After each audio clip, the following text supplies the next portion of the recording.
Grace Johnson was a faithful wife, but at midnight, in the middle of a freezing storm, her husband Marcus decided a friend's lie was worth more than his marriage. He didn't care about the rain, and he certainly didn't care about the 7-month-old life growing inside her. He locked the gate and left her with nothing but the clothes on her back. For months, Grace survived in the hollow shell of an uncompleted building, eating the cold leftovers of the rich. She took a job as a cleaner at the Crown, the city's most elite restaurant, hiding her pregnancy behind a gray cardigan and a bowed head. But tonight, the balance of power is about to shift. Min-ho Lee, a man whose name makes the city tremble, has just walked in. He's about to witness a cruelty he cannot ignore, and Grace is about to find out that when a husband fails to protect, a mafia boss is ready to take over. Welcome back to the channel, everyone. Today we're diving into a story that proves the people who are supposed to protect us can sometimes be our biggest villains, and the person who saves us might be the one we least expect. We're talking about Grace, a woman whose life changed at the stroke of midnight. If you believe that karma always finds its way home, make sure you're subscribed. And before we start, tell us, where are you watching from today? Are you in the US, South Africa, or maybe London? We love seeing how far our stories travel. Now let's dive into the story. The sky over the suburbs was a bruised, heavy purple, bloated with a storm that had been threatening to break since sundown. Inside the small, tidy house on Willow Lane, the air was even more suffocating. Grace Johnson stood in the center of the living room, her hands instinctively cradling the prominent swell of her 7-month pregnancy. Her heart hammered against her ribs like a trapped bird.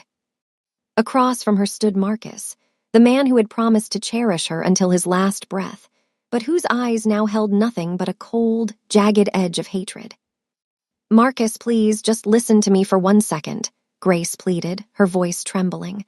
"I don't know what they told you, but it's a lie. I have been home every night. I have been preparing for our son. How can you believe them over me?" Marcus didn't move. He stood by the front door, his knuckles white as he gripped the handle of a large, bulging suitcase.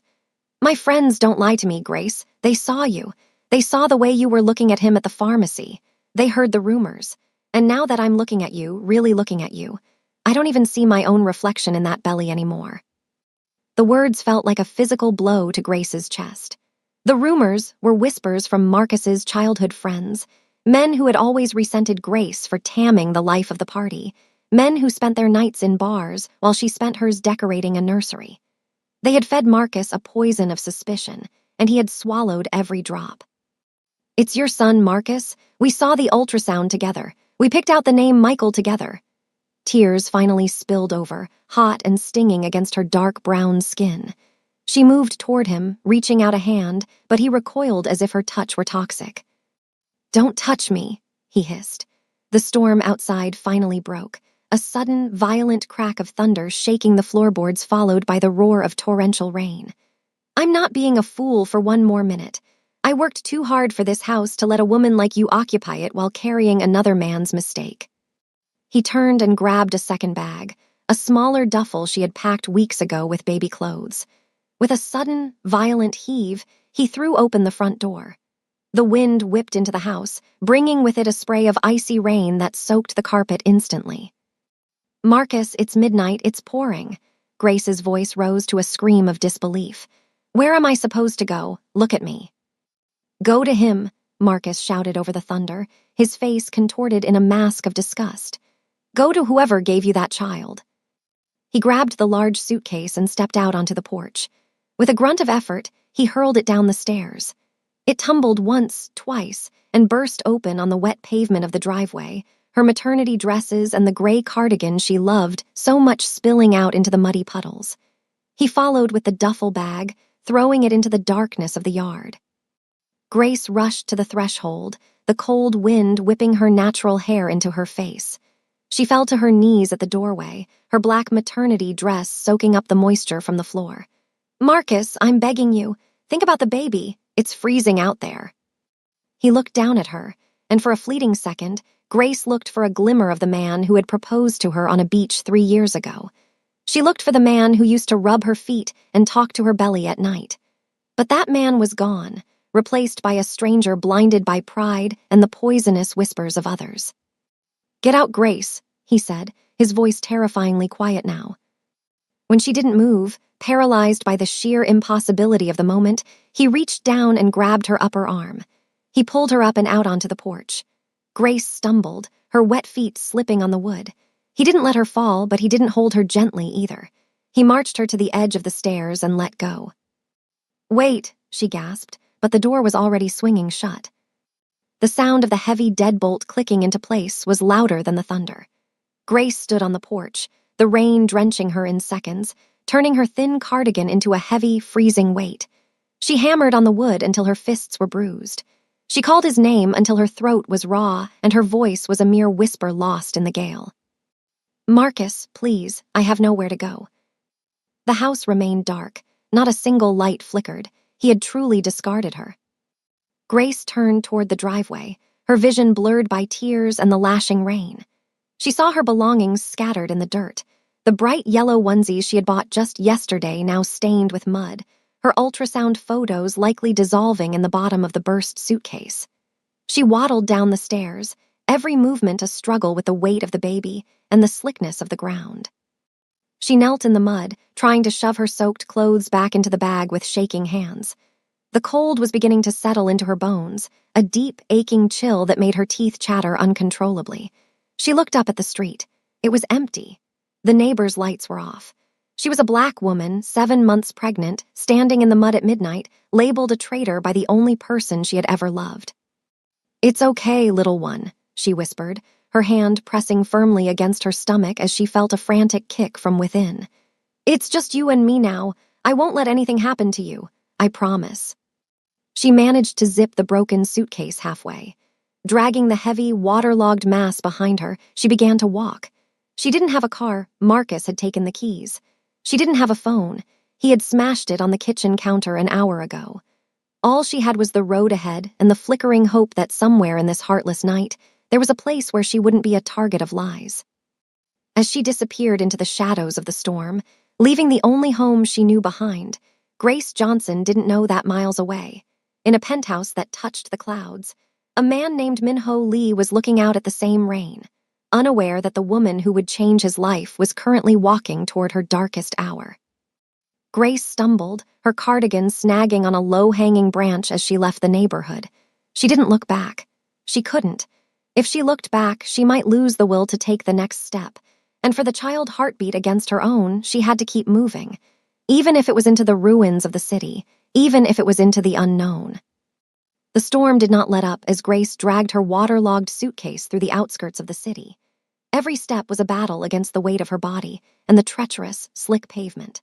Her breath came in ragged, shallow gasps, coming out as white mist in the freezing midnight air. The streetlights flickered and died out as she moved further away from the manicured suburbs and into a district where the pavement was cracked and the shadows grew long and jagged. By the time the clock struck 3, the adrenaline that had fueled her departure began to evaporate, replaced by a bone-deep exhaustion that threatened to collapse her lungs. Her feet were numb, her back was a knot of white-hot pain, and her damp cardigan felt like a shroud of ice against her skin. She stopped at the edge of a construction site that had clearly been abandoned for months. A skeleton of a building rose up against the dark sky, 4 stories of raw concrete, exposed rebar, and empty window sockets that looked like hollow eyes. With no other choice and the rain turning into a biting sleet, Grace hauled her broken suitcase over a low, rusted perimeter fence. She found a corner on the ground floor, tucked behind a thick concrete pillar that offered a meager shield against the wind. The floor was a bed of gray dust and gravel, but to Grace, it was a sanctuary. She collapsed onto her knees, her hands shaking so violently she could barely unzip her bag. She pulled out a handful of soaked baby clothes, tiny shirts and socks she had washed with such love just days ago, and laid them out on a dry patch of concrete, though she knew they wouldn't dry in this damp tomb. Finally, she found her thickest sweater, still slightly dry in the center of the bag, and wrapped it tightly around her protruding belly. "I'm so sorry," she whispered into the darkness, her voice cracking as she leaned her head against the cold stone pillar. "I'm so sorry you have to be here, little one." She felt a slow, rhythmic movement from within, not the frantic kicks of earlier, but a steady nudge, as if the baby were trying to comfort her. The realization hit her then with the force of a tidal wave. She was completely alone. There was no Marcus to call, no mother to run to, and no friends who hadn't already turned their backs on her. She was a ghost in her own city. The cold began to seep upward from the concrete, biting through her dress. To stay warm, she began to arrange her wet clothes into a makeshift nest, layering them to create a barrier between her body and the frozen floor. She curled onto her side, her knees tucked toward her chest as much as her pregnancy would allow, clutching the gray cardigan to her neck. Sleep was impossible, but a heavy, feverish trance took over. In the silence of the concrete shell, every sound was magnified: the drip of rainwater from the floor above, the distant howl of a siren, the scuttle of a stray cat in the debris. She closed her eyes and pictured the nursery she had painted a soft, sky blue. She thought of the crib Marcus had assembled just last week, the same hands that had built it being the ones that threw her into the mud. "He was wrong," she muttered, her jaw set in a sudden, fierce line. "He was so wrong." As the first gray light of dawn began to bleed through the empty window frames, the rain finally subsided into a miserable drizzle. Grace sat up, her joints popping with a sound like dry twigs snapping. She was covered in gray dust, her hair was matted with dried rainwater, and her eyes were rimmed with red. But as she looked down at her hands, she saw they had stopped shaking. She reached into the bottom of her bag and found a small, crumpled ultrasound photo that had somehow survived the night. The image was blurred, but the shape of a spine and a tiny head were visible. She pressed the photo to her lips, then tucked it safely into the pocket of her cardigan, right against her heart. "They want us to disappear," she whispered to the empty, gray room. "They want us to give up and fade away so they don't have to look at the truth, but we aren't going anywhere." She stood up slowly, using the concrete pillar for support, her muscles screaming in protest. She looked out at the city skyline, where the sun was struggling to pierce through the heavy clouds. Somewhere out there was a way to survive. She didn't need a house with a white picket fence or a husband who listened to the whispers of cowards. She only needed a foothold. "I promise you," she said, her voice gaining a newfound strength that echoed off the raw concrete walls. "You will not be born in the dark. You will not be born in the cold. I will find a way. We are going to survive this, Michael. I will make sure of it." Grace Johnson began to pack her ruined belongings, not with the desperation of a victim, but with the methodical focus of a woman going to war. She would find work. She would find food. And one day, she would look back at this concrete shell not as her end, but as the place where she became unbreakable. Dragging her suitcase behind her, she stepped out of the shadows and back into the world, a queen in a tattered cardigan, ready to claim her life back. The transition from the cold, skeletal embrace of the unfinished building to the suffocating heat of the kitchen at the Crown was a journey between two different worlds.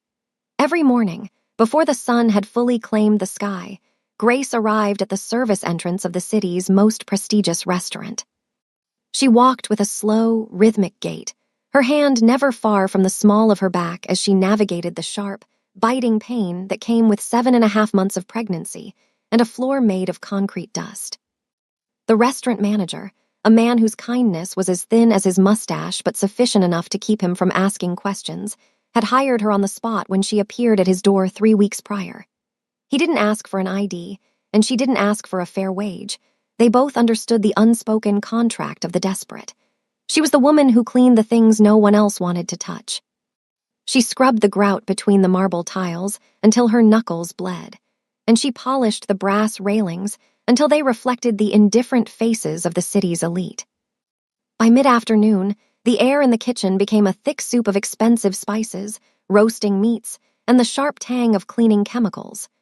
Grace moved through the chaos like a shadow, her black maternity dress now faded to a dull charcoal, hidden beneath a stained white apron. She worked in the dish pit, a steaming cavern of industrial washers and jagged stacks of porcelain. Her task was to clear the plates that came back from the dining room, plates that carried more wealth in their porcelain curves than she had in her entire life. It was during the late-night shifts that the true test of her pride occurred. As the waiters in their crisp uniforms hurried past, tossing half-eaten delicacies onto the stainless steel counters, Grace's stomach would let out a low, hollow growl that felt like a physical ache. She would watch as prime rib, barely touched, was scraped toward the trash bin, and artisanal bread rolls were discarded because they had grown slightly cold. "Don't let that go to waste," she whispered to herself one evening, her eyes darting toward the security camera in the corner. When the kitchen staff took their smoke breaks, Grace found her moments. With practiced, silent movements, she would intercept a plate of truffle-infused pasta or a portion of roasted chicken before it hit the refuse pile. She didn't eat them there in the light. Instead, she had a small, plastic container hidden behind the industrial detergent buckets. She would carefully pack the remnants, a piece of steak here, a handful of asparagus there, and tuck the container into the deep pocket of her gray cardigan. This was her leftover feast. It was the fuel that kept Michael's heart beating. It was the salt and the protein that kept her legs from giving out while she scrubbed the floors of the billionaires. At the end of her 12-hour shift, Grace would walk back to the uncompleted building, the weight of the plastic container against her hip feeling like a treasure. The walk was longer now, her ankles swollen to twice their size, but the thought of the meal kept her moving. Back in her concrete sanctuary, lit only by a single battery-powered lantern she had found in a dumpster, Grace would sit in her nest of damp clothes and open the container. The food was cold. The flavors mingled together in a confusing mash of luxury and desperation, but she ate with a focus that was almost holy. She chewed slowly, savoring the nutrients, picturing them traveling through her blood to the tiny life that was now her entire universe. "Today we had duck, Michael," she would whisper into the dark, her voice raspy from the cleaning fumes. "And something called saffron. It's expensive. It means we're going to be strong. You're going to have the best of everything, even if I have to steal it from their trash." One night, as she sat eating a piece of artisan sourdough, a tear escaped and fell onto the bread. It wasn't a tear of sadness. She had cried all those out on the night Marcus threw her out. It was a tear of pure, iron-willed resolve. She looked at her hands, wrinkled and white from the dishwater, and then at her belly, which was hard and round beneath the cardigan. She was no longer the woman who pleaded for Marcus to believe her. She was a provider. She was a survivor. Every scrap of food she scavenged was a victory against the man who thought she would wither away and die without him. The Crown saw her as a ghost, a nameless cleaner who vanished into the night, but Grace knew she was a warrior preparing for a reckoning. As she finished the last of her scavenged meal and curled up on the cold floor, she felt a strong, deliberate kick. It was a promise. They were still here. They were still fighting. And the city that looked down on her had no idea what was coming. The evening air inside the Crown was thick with the scent of expensive jasmine and the hushed, rhythmic clinking of silver against fine bone china. Grace was positioned near the heavy velvet curtains that separated the dining hall from the service corridor, her hands gripping a spray bottle and a microfiber cloth. Her back ached with a dull, throbbing persistence, and beneath her gray cardigan, she could feel the heat of her own skin, a feverish byproduct of a day spent scrubbing the industrial walk-in freezers. She kept her head down, a ghost in a black maternity dress, waiting for the high society rush to lull so she could begin the nightly task of buffing the marble baseboards. Suddenly, the ambient hum of the restaurant, the laughter of CEOs and the soft jazz from the overhead speakers, stuttered and died. The revolving glass doors at the entrance slowed, and a cold, sharp stillness swept into the room, more piercing than the midnight storm that had cast Grace out weeks ago. The manager, a man who usually moved with a frantic, self-important bustle, seemed to shrink. He stood at the maitre d' stand, his hands trembling as he straightened his bow tie. The waiters stopped in their tracks, trays held tight to their chests, their eyes darting toward the entryway with a mixture of reverence and primal fear. Min-Ho Lee walked in first. He was a man carved from shadow and obsidian. His black suit was tailored with such lethal precision that it seemed to absorb the ambient light of the crystal chandeliers. He didn't walk so much as he reclaimed the space around him, each step measured and heavy with an invisible authority. His hair was slicked back, revealing a face that was a study in controlled intensity, high cheekbones, a jawline like a blade, and eyes that moved over the room not with curiosity, but with the cold, calculating gaze of a predator who already owned the forest. This was the man the tabloids whispered about, the power behind the city's most silent and deadly empires. But beside him, clinging to his arm like a decorative but jagged piece of glass, was his wife, Chloe. If Min-Ho was the storm, Chloe was the lightning, brief, bright, and destructive. She was draped in silk the color of dried blood, her neck adorned with diamonds that looked heavy enough to choke a lesser woman. Her face was a mask of porcelain perfection, but her lips were curled in a permanent sneer of boredom and disdain. She didn't look at the restaurant, she looked down at it. "The air in here is stagnant, Minho," she remarked, her voice cutting through the silence like a whip. She pulled a silk handkerchief from her clutch and pressed it daintily to her nose. "I told you we should have flown to Paris for dinner. This city is becoming dusty." The manager practically threw himself toward them. "Mr. Lee, such an unexpected honor. Your table, the private alcove, is waiting. We've prepared the vintage krug as you requested." Minho didn't speak. He merely gave a slight, imperceptible nod, his eyes scanning the room one last time before landing briefly on the service corridor. For a split second, Grace felt his gaze pass over her. It wasn't the dismissive look she received from the other patrons. It was a heavy, piercing observation that made her heart skip a beat. She instinctively pulled her cardigan tighter over her belly, retreating further into the shadows of the velvet curtains. "Make sure the help stays out of my sight," Chloe snapped, her eyes landing on a waiter who had moved slightly too close. "I find it impossible to digest when I'm surrounded by people who smell of labor." As the couple began their procession toward the private alcove, the restaurant slowly began to breathe again, but the atmosphere had shifted irrevocably. The lightheartedness was gone, replaced by a tense, electric vibration. Grace watched them move, the powerful man and the cruel woman. She felt a familiar pang of injustice in her chest, a memory of Marcus's voice calling her a mistake, but it was suppressed by the sheer, crushing presence of Minho Lee. She turned back to her work, kneeling painfully on the cold marble to scrub at a smudge she had missed. She was a cleaner, and they were the gods of the city. Their worlds were never meant to touch. She didn't know that the stillness brought by Minho Lee wasn't just fear, it was the quiet before a revolution. She didn't know that within the hour, the dust, Chloe so despised, would become the only thing Minho Lee cared to protect, and the silk-clad woman at his side would find herself discarded in a way Grace knew all too well. Grace dipped her cloth into the bucket, her reflection in the shiny floor looking tired and small. Above her, the elite continued their feast, unaware that the most powerful man in the room was already losing his appetite for the life he had built, and gaining one for the truth hidden in the shadows. The shift in the room was subtle at first, a ripple of unease that traveled from the kitchen doors to the most expensive booths. Grace was working near the perimeter of the private alcove, her movements mechanical and weary. The bucket of gray, soapy water felt heavier than usual, and her lower back pulsed with a sharp, rhythmic heat that made every dip of her cloth an exercise in willpower. She didn't look up as the elite whispered, but she could feel the presence of Minho Lee like a cold front pressing against her skin. He sat in the center of the alcove, a silent titan, barely touching his wine while Chloe, draped in her blood-red silk, toyed with a pearl necklace that likely cost more than the house Grace had been kicked out of. Chloe was restless. Her boredom was a tangible thing, a sharp-edged weapon looking for a target. "The service here has become sluggish, Minho," Chloe sighed, her voice loud enough to make a nearby waiter flinch. "It feels heavy, low class."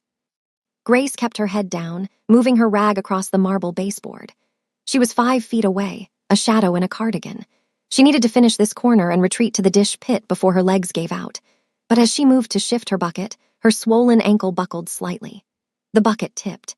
It didn't fall, but a wave of gray, dirty water splashed over the rim, fanning out across the pristine floor and soaking the hem of Chloe's silk gown and the toe of her designer heels.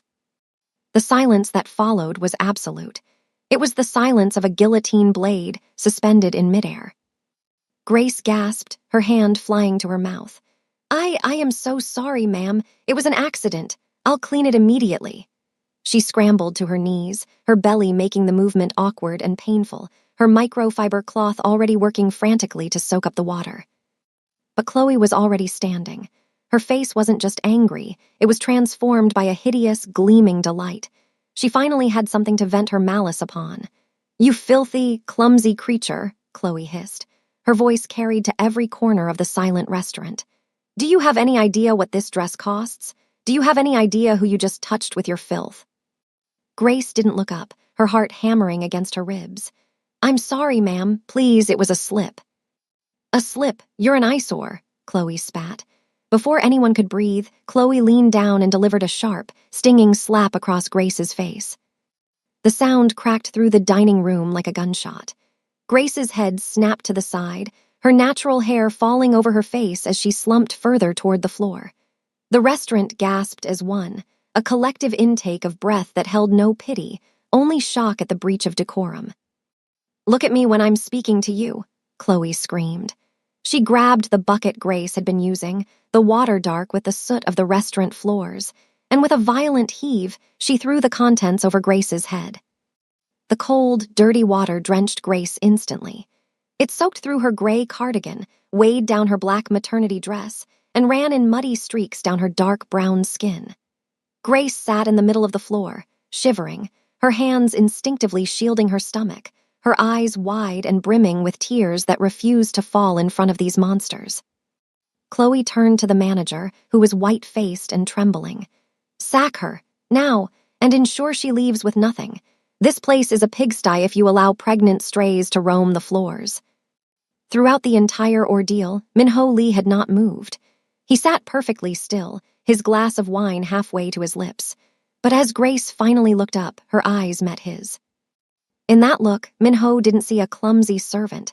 He saw the way she shielded her belly, a gesture of fierce, maternal protection he had seen in the women of his own bloodline. He saw the exhaustion in her face. The evidence of a woman who had been pushed to the edge of the world and refused to jump. But most of all, he saw the false claim. He saw the eyes of a woman who had been lied about, discarded, and humiliated, yet still carried a spark of silent, unbreakable dignity. He saw the echoes of every betrayal he had ever navigated in the underworld, and he recognized the truth in her. Min-ho slowly set his glass down. The clink of the crystal against the table sounded like a death knell. He didn't look at his wife. He looked at Grace, his dark eyes narrowing as he took in the wet cardigan and the bruised cheek. "Min-ho, darling, tell them," Chloe said, her voice turning sweet and poisonous as she reached for his arm. "Tell them to throw her out into the street where she belongs." Min-ho Lee stood up. He was a head taller than everyone else, a dark pillar of absolute authority. He reached out and brushed Chloe's hand off his sleeve as if it were an insect.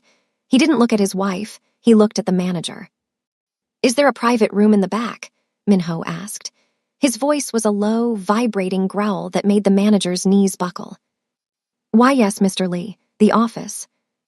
"Take her there," Min-ho commanded, gesturing toward Grace. "Bring towels, bring a doctor, and bring a chair that is comfortable enough for a queen." Chloe's jaw dropped. "Min-ho, what are you doing? She ruined my dress. She's a nobody." Min-ho finally turned his gaze to his wife. It was a look so cold, so devoid of affection, that Chloe actually took a step back. "You have spent 5 years ruining my name with your cruelty, Chloe. You have mistaken my silence for agreement." He leaned in closer, his voice a lethal whisper. "But you just struck a woman who has more strength in her pinky finger than you have in your entire bloodline." He turned back to the room, his voice rising so that every elite diner heard him. "Dinner is over. The Crown is closed for the night. I suggest you all leave before I lose my patience." As the panicked diners scrambled for their coats, Min-ho stepped toward Grace. He didn't care about the dirty water on the floor or the soot on her cardigan. He reached down and offered a hand that ruled the city's shadows, to the woman the world had tried to erase. Grace looked at his hand, then up at his face. She saw no pity there. She saw recognition. She saw a protector. For the first time since midnight on that rainy porch, Grace felt the ice in her heart begin to thaw. She reached out and took his hand, and as he pulled her up, the false claim that had haunted her began to wither. The Mafia boss had seen the truth, and the world was about to find out exactly what happened when Min-ho Lee decided to claim what was broken. The silence that followed Min-ho Lee's declaration was not merely a lack of noise. It was a vacuum, an atmospheric shift that made the very air in the restaurant feel thin and electric. Chloe stood frozen, her hand still raised from the violence she had just committed, her face a mask of painted-on perfection that was rapidly cracking. The diamonds at her throat caught the light of the chandeliers, mocking the darkness that was settling behind her husband's eyes. Min-ho did not look at the diners who were scrambling to settle their checks and vanish into the night. He did not look at the manager, who was currently ushering a shivering Grace toward the back office with the kind of frantic care one might give to a piece of ancient, fragile glass. Instead, Minho reached into the inner pocket of his charcoal suit and pulled out a sleek, black smartphone. "Minho, stop this at once," Chloe hissed, her voice low and sharp, vibrating with a desperate attempt to regain control. "You are making a spectacle, over a servant, over a girl who smells like a sewer. Think of our image, think of the board." Minho ignored her. He tapped a single contact on his screen and held the phone to his ear. His gaze remained fixed on the spot on the floor where Grace's dirty dishwater still pooled, a gray stain on his wife's pristine reputation. "Junha," Minho said, his voice flat and devoid of any warmth. "I am at the Crown. I need you here in 10 minutes. Bring the standard termination filing for a domestic partnership. Yes, the one we drafted 2 years ago." Chloe's breath hitched, a sharp, audible sound in the now empty dining room. 2 years ago? You've had papers ready for 2 years. Minho lowered the phone, his expression as unreadable as a stone wall. "I have had them ready since the night you laughed while your driver hit that stray dog in Seoul, Chloe. I was simply waiting for the moment you finally proved that your soul was as hollow as your promises. Tonight, you didn't just hit a dog. You struck a mother. You struck a woman who has more honor in her silence than you have in your entire lineage." "I am your wife," she shrieked, the sound echoing off the vaulted ceilings. "You were an arrangement," Minho corrected her, his voice dropping to a lethal, quiet register. "An arrangement that has reached its expiration date." True to his word, 10 minutes had not yet passed before a man in a sharp navy suit burst through the revolving doors. Junha, Minho's personal counsel and fixer, carried a leather briefcase with the practiced ease of a soldier. He didn't look at the chaos. He didn't look at the sobbing woman in red. He walked straight to Minho and placed a single, thick document on the table, right next to the glass of wine Minho had never finished. "It's all here, sir," Junha said, clicking a gold pen and laying it across the top page. "It covers the asset split as per the prenuptial agreement. She receives the villa in Jeju and the monthly stipend, provided she signs the non-disclosure and non-interference clauses immediately." Minho picked up the pen. With a few swift, jagged strokes, he signed his name. Then he slid the paper across the white linen tablecloth toward Chloe. "Sign it," Minho commanded. "I won't," Chloe spat, her eyes wild. "I'll fight you. I'll take half of everything. I'll tell the papers about your associates and your business trips to Macau." Minho stepped closer to her, his presence suddenly overwhelming, the cold scent of his cologne filling her lungs. "You will sign it because if you don't, Junha will open the second folder in that briefcase. The one containing the bank records of the charity you've been using to funnel money to your lover in Milan. The one that proves you've been stealing from the Lee Foundation for 3 fiscal years." Chloe's face went from flushed red to a ghostly, sickly white. Her hand trembled as it reached for the gold pen. She looked around the restaurant, the place where she had spent years being the queen, and realized the staff were all looking away. Even the manager was gone. She was alone with a man she had never truly known, a man who was now looking at her with nothing but professional boredom. She signed the paper, the nib of the pen tearing through the expensive parchment in her haste. "There," she choked out, throwing the pen at him. "I hope she was worth it. I hope that pregnant trash is worth the scandal." "She is a human being, Chloe," Minho said, picking up the signed document and handing it to Junha. "Something you stopped being a long time ago. Now leave. My driver is waiting outside to take you to the airport. Your flight to Jeju leaves in 2 hours. If you are still in this city by dawn, the arrangements will become significantly less comfortable." Chloe grabbed her clutch, her heels clicking a frantic, uneven rhythm as she fled the restaurant, her red dress trailing through the dirty water she had forced Grace to clean. She didn't look back. Minho stood for a moment, adjusting his cuffs. The adrenaline of the moment didn't show on his face, but his pulse was steady and certain. He turned away from the door and walked toward the back office. When he pushed the door open, he saw Grace. She was sitting in the manager's oversized leather chair, wrapped in several clean, white tablecloths. A bowl of warm water sat on the desk, and she was gently dabbing at her bruised cheek. She looked up as he entered, her dark brown eyes wide with a mixture of fear and a budding, fragile hope. "She's gone," Minho said simply. Grace looked at him, her hand moving to her belly. You didn't have to do that. I'm just the cleaner, I'm no one. Minho walked over and knelt beside the chair, a gesture that would have shocked the city if they had seen it. He looked at the wet, gray cardigan she still clutched around her shoulders. No one is just anything, Grace, he said, his voice softer than it had been all evening. In my world, we value two things, loyalty and the strength to survive. You have survived a storm that would have drowned most men. And as for being a cleaner, he reached out, hesitating for a second before gently touching the hem of the tablecloth wrapped around her. Tonight, you cleaned more than just the floors. You helped me clear a path I should have taken years ago. Grace's lip trembled. My husband, Marcus, he said I was a mistake. He said I was nothing. Marcus is a fool who traded a diamond for a handful of gravel, Minho replied, his eyes flashing with a brief, dark promise of future retribution. But you don't have to worry about Marcus anymore, and you don't have to worry about where you'll sleep tonight. He stood up and offered his hand again. My home has many rooms, Grace, and it is in desperate need of someone who knows the value of a foundation. Will you come with me?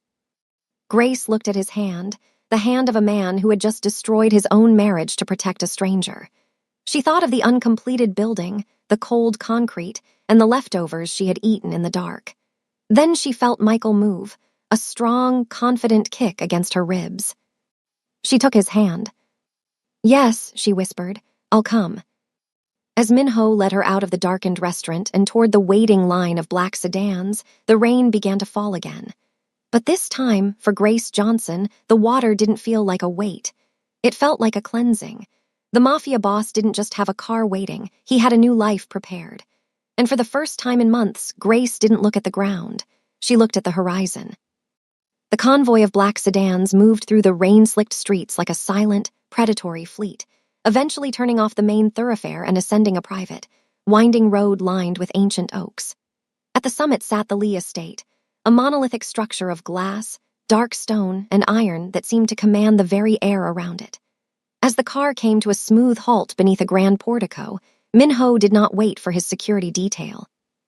He stepped out into the damp air and personally opened the door for Grace, offering a steadying hand as she navigated the transition from the leather interior to the polished granite of the driveway.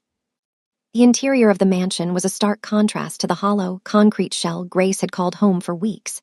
The air was warm and scented with sandalwood and fresh lilies, and the light from the recessed fixtures cast a soft, golden glow over a vast foyer filled with contemporary art and minimalist elegance. Grace felt a sudden, sharp pang of self-consciousness as her wet, gray cardigan dripped onto the white marble floor, the hem of her black maternity dress stained with the soot of the restaurant. Don't look at the floor, Grace, Minho said, his voice a low, reassuring vibration beside her. The house is just stone and glass. You are the only thing in it that matters tonight. He gestured to a woman standing near the base of a floating staircase, a stern but kind-faced woman in a crisp charcoal uniform. This is Mrs. Han. She has been with my family for 30 years. She will see to everything you need. Welcome home, Ms. Johnson, Mrs. Han said, her voice carrying a soft, maternal warmth that nearly broke the last of Grace's composure. If you will follow me, the medical team is already upstairs. Grace was led to a suite that felt larger than the entire house she had shared with Marcus. The walls were upholstered in silk, and a fire crackled in a hearth carved from a single block of obsidian. In the center of the room, two women in white medical tunics stood waiting. They were part of Minho's private staff, doctors who usually tended to the discreet needs of his organization, now repurposed for the most delicate mission of their careers. The next hour was a blur of sensory restoration. Grace was led into a bathroom that felt more like a sanctuary, where a deep soaking tub had been filled with water at a precise, therapeutic temperature. Mrs. Han assisted her with a tenderness Grace hadn't experienced since childhood, helping her peel away the wet, heavy layers of her discarded life. As the warmth of the water hit her skin, Grace let out a sob, not of pain, but of the sheer, overwhelming shock of being cared for. The grime of the construction site, the smell of industrial dish soap, and the chill of the midnight rain were washed away by oils that smelled of lavender and honey. Once she was dried and wrapped in a robe made of silk, so thick it felt like a protective weight, The medical team took over. They worked with quiet, professional efficiency, checking her vitals and performing a portable ultrasound with equipment that looked far more advanced than anything Grace had seen at the public clinic. "The baby's heart rate is strong, Ms. Johnson," the lead doctor said, a small smile breaking her professional mask as the rhythmic thump-thump-thump filled the room. "He's a fighter. He's slightly underweight, but with the nutrition plan we've prepared, he'll catch up in no time. You, however, are suffering from extreme exhaustion and mild dehydration. We've added a vitamin infusion to your IV." Grace lay back against the pillows of a bed that felt like a cloud, her hand resting on the cool gel on her stomach. For the first time in months, the tightness in her chest, the constant, gnawing fear of what if, began to unravel. As the doctors finished, a silver tray was brought in. It wasn't the cold, scavenged leftovers from a plastic container. It was a bowl of steaming abalone porridge, delicate poached salmon, and vibrant greens. Grace ate slowly, her hands no longer shaking. Each bite felt like a brick being laid in a new foundation. Minho appeared in the doorway just as she was finishing. He had changed into a soft cashmere sweater, his sharp, predatory edge softened by the domestic setting, though the authority still clung to him like a second skin. He stood at the foot of the bed, his dark eyes taking in the transformation, the way her dark brown skin now glowed in the firelight, and the way the tension had finally left her shoulders. "The doctors tell me Michael is doing well," he said, using the name she had whispered in the restaurant. "He is," Grace replied, her voice soft but steady. She looked around the room, then back at the man who had quite literally pulled her from the ashes. "Why are you doing this, Minho? You don't even know me. You've risked your reputation, your marriage, everything." Minho walked to the window, looking out at the dark expanse of his estate. "In my world, Grace, people believe that power is about what you can take. They think it's about who you can crush. But I have spent my life surrounded by people like Marcus and Chloe, people who use their status to hide their cowardice. When I saw you on that floor, protecting your child while a woman with every advantage in the world tried to break you, I saw real power. I saw something I haven't seen in a very long time." He turned back to her, his expression solemn. "I didn't do this for charity. I did it because I want that kind of strength in my house. I want a reason to look in the mirror and see someone other than a man who rules through fear." He walked over and placed a hand briefly over hers on the silk duvet. It was the touch of a protector, a silent vow that the doors of this mansion were now a barrier between her and every lie Marcus Johnson had ever told. "Sleep now, Grace," he whispered. "The medical team is in the next room. Mrs. Han is outside the door, and I am downstairs. You are safe. The world can wait until tomorrow."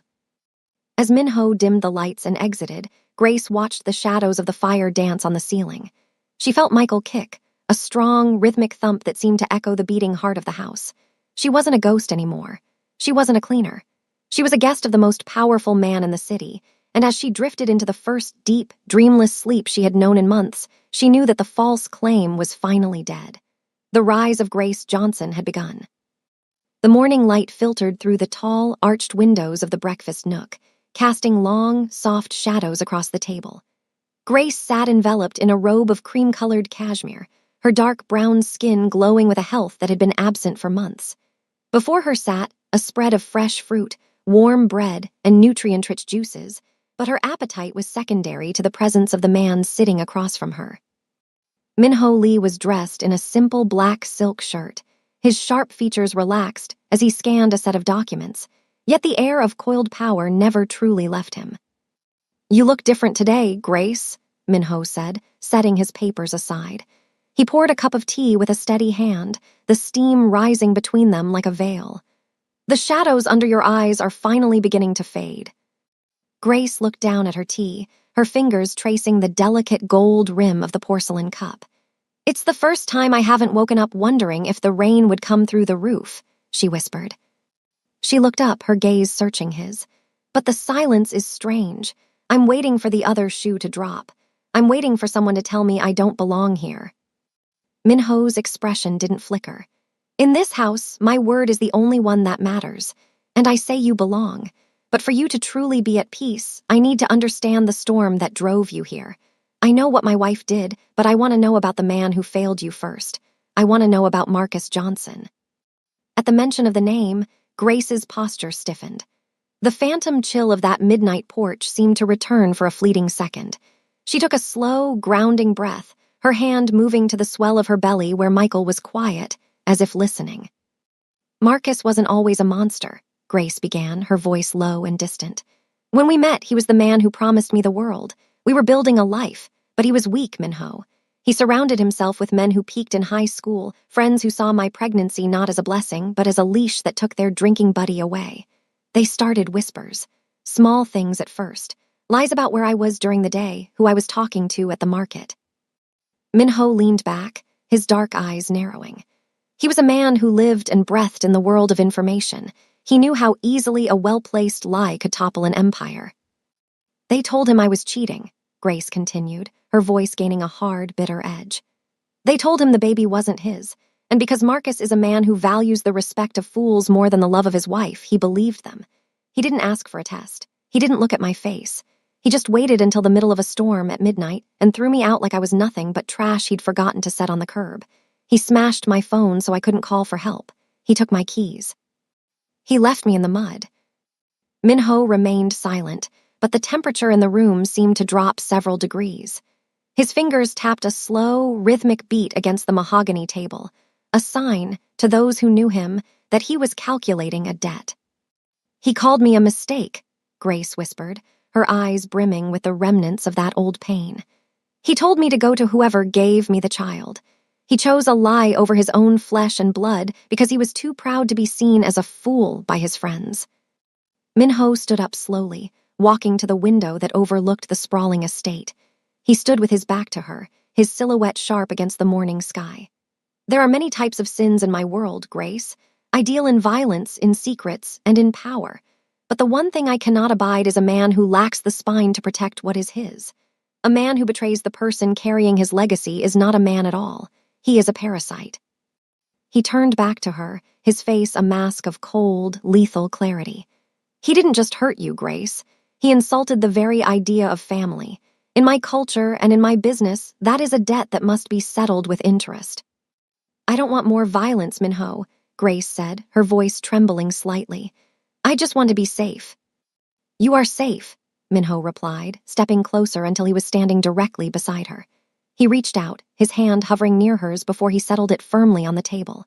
But safety is not enough. Justice is the only thing that ensures the past stays in the past. Marcus Johnson thinks he has won. He thinks he has discarded a burden and kept his pride intact. He is currently living in the house you helped build, sleeping in the bed you chose, while you were eating scraps from my floor. Minho's eyes flashed with a dark, predatory light. I am a man of many flaws, Grace, but I have a very long memory for those who mistreat the vulnerable. Marcus has a debt of justice to pay to you and to the son he disowned. What are you going to do? Grace asked, her heart racing. Minho offered a small, chilling smile that didn't reach his eyes. I am going to remind him that every action has a consequence, and I am going to ensure that when he finally sees the truth, it will be from the very bottom of the hole he dug for you. He wanted to listen to his friends. Fine. He will find out exactly how much those friends are worth when my lawyers and my associates begin to dismantle his life piece by piece. He leaned down, his voice a low promise. He threw you out at midnight. I think it's only fair that he learns what it's like to have the world turn dark when he least expects it. You don't need to worry about the details, Grace. You only need to focus on Michael. Leave the garbage to the man who knows how to dispose of it. As Minho walked out of the room to make the calls that would begin Marcus's downfall, Grace sat in the silence of the sun-drenched nook. For the first time, she didn't feel like a victim. She felt the weight of a powerful hand on her shoulder, a hand that didn't just offer comfort, but a shield. The truth had emerged, and in the world of Minho Lee, the truth was a weapon. Marcus Johnson had no idea that the storm he had started at midnight was about to return to his doorstep. And this time, it was wearing a black suit and carrying the weight of a Mafia boss's wrath. The air in the garden of the Lee estate was still, the afternoon heat tempered by the gentle spray of hidden fountains. Grace sat on a stone bench, her fingers tracing the delicate embroidery of a silk wrap Minho had gifted her. For the first time, she felt the baby, Michael, settle into a peaceful rhythm, his kicks no longer frantic. But the serenity of the afternoon was shattered when one of Minho's security detail approached, his face an unreadable mask of professional discipline. "Ms. Johnson," the man said, bowing slightly. "There is a man at the perimeter gate, a Marcus Johnson. He is demanding to speak with you. He says he has legal rights to the child." Grace felt the blood drain from her face. The old reflex of fear, the memory of the cold rain and the locking deadbolt, threatened to pull her under. But before she could speak, a shadow fell across the stone path. Minho was there, his tailored suit jacket discarded, his shirt sleeves rolled up to reveal the dark, intricate ink of a dragon coiling around his forearm, a rare glimpse of the man beneath the billionaire's facade. "Let him in," Minho said, his voice a low, vibrating hum. "Minho, no," Grace whispered, standing up unsteadily. "He's only here because he found out about you. He doesn't want me. He wants what he thinks he can get from you." "I know exactly what he wants, Grace," Minho replied, his dark eyes fixing on the gate. "And I want him to see exactly what he threw away." A few minutes later, Marcus Johnson was escorted up the winding driveway. He looked wildly out of place against the backdrop of ancient oaks and marble statues. He wore a cheap button-down shirt that was wrinkled at the collar, and his eyes darted around the estate with a hungry, desperate greed. When he saw Grace, his expression shifted instantly into a mask of feigned concern, though his gaze kept sliding past her to calculate the value of the mansion behind her. "Grace," Marcus called out, stepping forward until the security detail barred his path with a single, firm movement.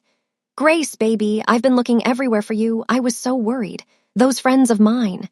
"They lied, Grace. I found out they were just jealous of us. I was out of my mind with grief when I sent you away." Grace stood her ground, her hand resting firmly on her belly. "You weren't worried at midnight, Marcus. You weren't worried when you smashed my phone and threw my clothes into the mud. You only found me because you saw my face on a social media post at the Crown." Marcus's face hardened, the mask of the loving husband slipping to reveal the predator beneath. "Look, I'm the father of that kid. That counts for something. I've talked to a lawyer, Grace. If you want me to sign away my rights, if you want this friend of yours to have a clean slate, it's going to cost. A lot. I figure a guy who owns half the city can afford to pay for my pain and suffering." Minho stepped forward then, moving with the slow, deliberate grace of a panther. He didn't raise his voice. He didn't need to. The very air seemed to grow heavy around him. "Pain and suffering?" Minho asked, his voice chillingly polite. "Tell me, Mr. Johnson, what is the current market rate for a woman's dignity? What is the price for a child left to sleep in a concrete ruin?" Marcus squared his shoulders, trying to match Minho's height, failing miserably. "I don't know who you think you are, but I'm the legal husband. You're just the guy hiding her. You give me $5 million and I disappear. If not, I go to the press. Billionaire kidnaps pregnant wife of local man. Think of the scandal." Minho let out a short, dark laugh that didn't reach his eyes. He reached into his pocket and pulled out a small, translucent digital tablet, tapping a few commands. "I don't play by the rules of the press, Marcus," Minho said. "And I certainly don't pay for things I already own. You talk about legal rights? Let's talk about yours. As of 10 minutes ago, your mortgage, the one you've been behind on for 3 months, was purchased by one of my holding companies. Foreclosure starts at dawn." Marcus blinked, his mouth falling open. You can't do that." "I can do much more," Minho continued, his voice dropping to a lethal whisper. "I've also looked into those friends of yours. It seems they've been using your basement to store certain, unregulated substances. I've already sent the tip and the security footage to the local precinct. They're likely knocking on your door right now." Marcus took a step back, his bravado crumbling into pure, unadulterated terror. "You're framing me. This is illegal." "No," Minho corrected, stepping into Marcus's personal space until the smaller man was forced to look up. "This is a debt. You threw a pregnant woman into a storm. Now I am the storm. You came here to extort money. You'll be lucky if you have a pair of shoes left by the end of the week. You have 60 seconds to leave this property before my security detail treats you like the trespasser you are." "Grace," Marcus yelled, looking at her with wide, pleading eyes. "Tell him to stop. We're family." Grace looked at the man she had once loved, the man who had discarded her when she was at her most vulnerable. She saw the cowardice in his eyes, the same cowardice that had allowed him to believe a lie because it was easier than being a man. "We were never family, Marcus," Grace said, her voice clear and cold. "Family is a sanctuary. You were just a prison I didn't know I was in. Minho is right. You should leave. You're trespassing on a life you're no longer a part of." Marcus turned and fled, stumbling over his own feet as the security team trailed him to the gate. He didn't look back. He knew he was beaten, not just by money, but by a man who understood a brand of loyalty Marcus couldn't even imagine. Minho turned back to Grace, the lethal edge vanishing from his expression, replaced by a quiet, protective warmth. He walked over and gently placed his hand over hers on her stomach. "He won't bother you again," Minho promised. "The trap is closed. He will be too busy trying to keep his own head above water to ever look at yours again." Grace leaned her head against Minho's shoulder, the final weight of her past lifting like mist in the sun. "You really don't play by the rules, do you?" "Only the rules that matter, Grace," Minho whispered, kissing her forehead. "And the first rule is that what is mine is never touched, and you and Michael, are mine." As they walked back toward the mansion, Grace knew the extortion was over. The false claim had been answered with a final, crushing truth. She wasn't a victim to be bartered. She was a woman who had found her king. And for Marcus Johnson, the midnight he had forced upon Grace was finally beginning for him, and this time there would be no one to hear him scream. The legal machinery of Minho Lee moved with the same silent, crushing inevitability as the man himself. In the weeks following the confrontation at the estate, Marcus Johnson's world didn't just crumble, it vanished. The friends, who had whispered poison into his ear, were the first to turn, offering testimony against him in exchange for leniency when the local precinct raided the basement Marcus had foolishly allowed them to use. By the time the final court date arrived, Marcus was a shell of a man, stripped of his home, his reputation, and his freedom. Grace watched the final proceedings from a secure video link in the Lee mansion, her hand resting on a belly that was now low and heavy, the time of Michael's arrival drawing near. She watched as Marcus was led away in handcuffs, his face a mask of disbelief as the judge read out the sentence for his involvement in the illicit activities and the documented domestic abuse of his pregnant wife. There was no joy in her heart as the heavy doors closed behind him, only a profound, quiet relief. The storm that had started at midnight was finally over, and the man who had tried to drown her was now submerged in a sea of his own making. 3 days later, the quiet of the Lee estate was broken by the sharp, urgent cry of a newborn. The birth took place in the mansion's private medical wing, under the watchful eyes of the same elite team that had nursed Grace back to health. Minho did not pace the hallways like a stranger. He stood by the door, his presence a silent anchor in the room as Grace navigated the final, grueling hours of labor. When the doctor finally held up a beautiful, dark-skinned boy with a head of thick, curly hair, the atmosphere in the room shifted from clinical intensity to a hallowed, breathless awe. "He's here, Grace," Minho whispered, stepping to her side. His voice, usually so cold and commanding, was thick with an emotion he had spent a lifetime suppressing. Mrs. Han cleaned the infant and wrapped him in a blanket of the finest white cashmere before placing him into Grace's trembling arms. Grace looked down at her son, at Michael, and felt a love so fierce it physically ached. He was perfect. He was the survivor of the construction site, the leftover feasts, and the midnight rain. "Look at him, Minho," Grace breathed, her eyes brimming with tears of pure, unadulterated triumph. "He's whole. He's safe." Minho reached out, his large, calloused hand looking gargantuan against the infant's tiny form. He hesitated for a heartbeat, a man who had handled weapons and led empires unsure of how to touch something so fragile. Then, with a tenderness that brought a fresh wave of tears to Grace's eyes, he brushed his thumb against Michael's cheek. "May I?" Minho asked. Grace nodded, sliding the bundle into his arms. As Minho Lee held the child, the transformation was complete. The Mafia boss, a man who had once believed that his perfect life was defined by the fear he inspired and the wealth he accumulated, realized he had been living in a desert. He looked down at the boy, a child who was not of his blood but was now entirely of his heart, and felt the hole in his own life close forever. He wasn't just a protector anymore, he was a father. He wasn't just a billionaire. He was a guardian of a future that didn't involve shadows or violence.